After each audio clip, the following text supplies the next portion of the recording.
بجد هتدخلوا الدين في المجموع؟ انتوا مين بالظبط؟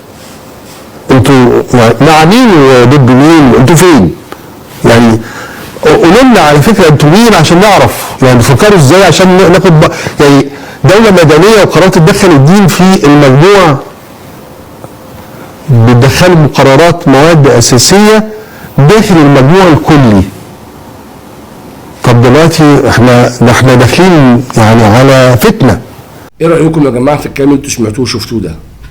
احنا بقى اللي بنسالك انت مين؟ انت اللي مين بجد، مش احنا اللي مين. انت ايه بجد؟ انت مين؟ انت ايه مشكلتك مع الدين؟ انت عايز ايه من عيالنا؟ ايه الضرر اللي ممكن يقع على مجتمع لما الناس اللي فيه تنفذ ايات واحكام الله ويعرفوا ربهم؟ ايوه بجد احنا عايزين ولادنا يتعلموا، ايوه بجد عايزين ولادنا يتعلموا الدين، علشان لما جهلوا دينهم والمجتمع بقى في الشكل المدني اللي انت عايزه دوت، حالات الطلاق كترت، الزنا، القتل، الادمان، سلوك الشباب في الشوارع، التحرش، قتل الشباب لبعضيها في الجامعه زي قضيه نيره الاحمد، نيره والولد زميلها اللي قتلها عشان مش عايزه تتجوزه، وواحده قتلت زميلتها في عياده قبل كده عشان خاطر تاخد مكانها. ما كل دوت بسببه ايه؟ غياب الدين. غياب الدين اللي انت بتقول انتوا بجد، احنا بجد احنا عايزين مجتمع سوي، مش عايزين المجتمع اللي انا قلته ده اللي انت بتشجع عليه. احنا عايزين مجتمع الشباب اللي فيه عارفه دينها، مجتمع عيالنا يتربوا فيه يعرفوا ايه الغايه من خلقهم، اتخلقوا ليه، يعرفوا عباداتهم لربهم ايه هي، سنه النبي، يتعلموا القران، يتعلموا مكارم الاخلاق. النبي عليه الصلاه والسلام قال وانما بعثت لاتمم مكارم الاخلاق. ايه في الكلام ده يزعلك؟ ايه في الكلام ده يزعلك ان الشباب تطلع فاهمه دينها، اتخلقت ليه، ايه دورها في الحياه، يحترموا عقائد الاخرين. الدين حاجه جميله، الدين الاسلامي بيهذب النفس. انت فين مشكلتك ان الشباب الصغير يطلع متاسس دينيا؟ نفسي افهم، انا عايز رد عليا، انا نفسي يرد عليا. فين مشكلتك؟ ايه الضرر؟ قول لي حضرتك معترض ان الدين هيبقى ماده مجموع الامتحان، ايه الضرر؟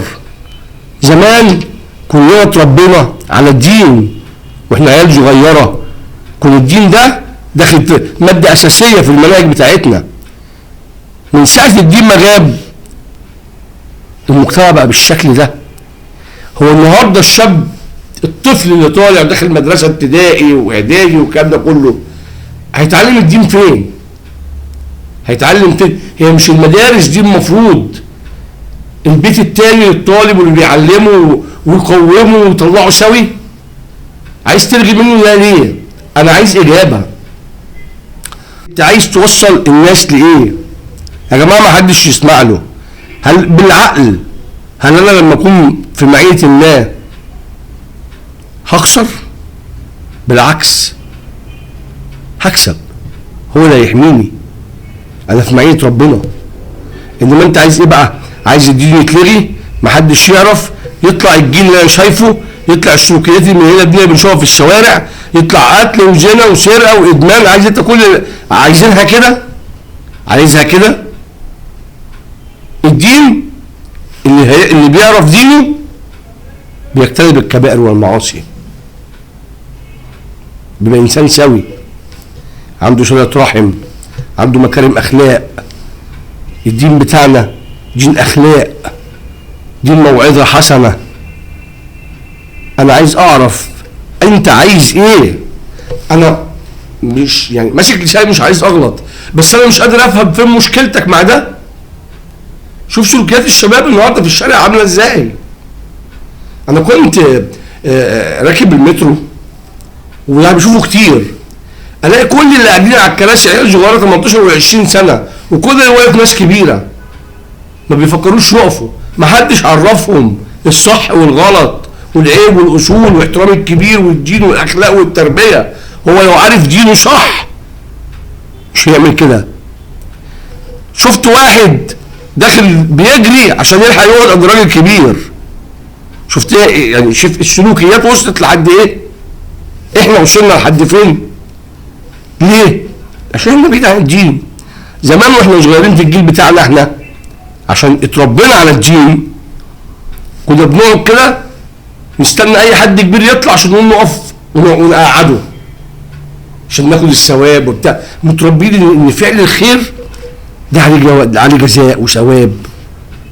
انما اللي انت بتقوله دوت وجد المجتمع لما اهملوا الدين وشالوا المناهج ومحدش بقى يعلم حد، اتوجد المجتمع اللي احنا فيه دوت اللي هو احنا كلنا بنشتكي منه. اتوجد الناس اللي ماشيه بتتكلم بالمطاوي والسكاكين والسنج بقت موجوده.